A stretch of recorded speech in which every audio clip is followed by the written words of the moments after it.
trần gian như trong đêm mịt mù, như đêm đen lạnh lùng, như đêm rừng âu. Tội lỗi như con sâu con chim pha nương giấy khô cạn, cây lúa trắng mọc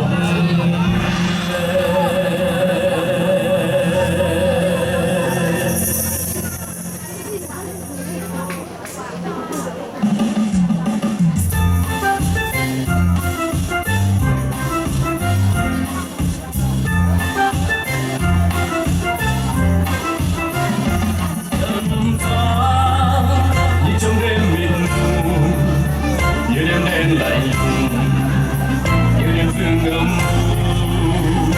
tội lỗi như con sâu con chim phá những giây khô cạn, cây lúa chẳng mọc lên. Hãy lại mang vác nặng nề, hãy mau cùng nhau trở về thẳng cho Giêsu.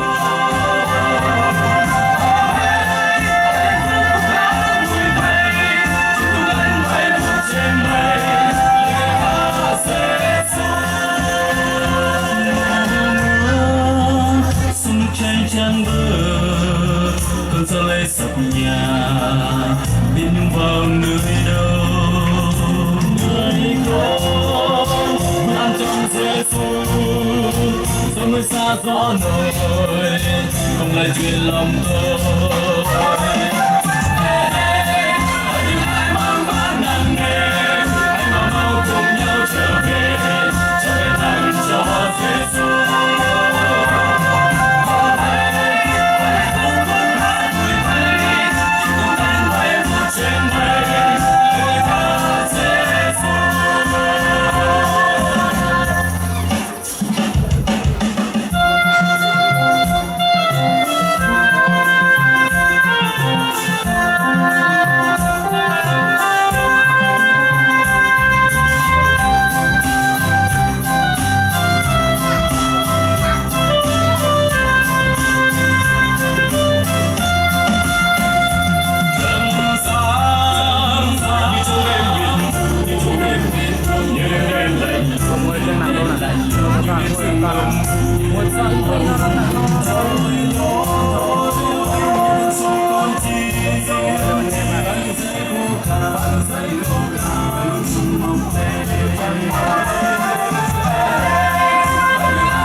Mau cùng nhau trở về thẳng cho Giêsu.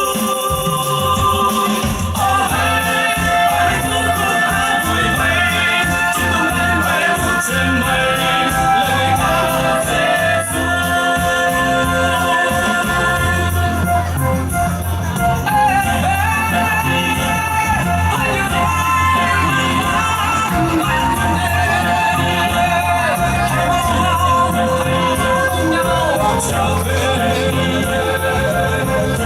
Trở về nhà cha Giêsu.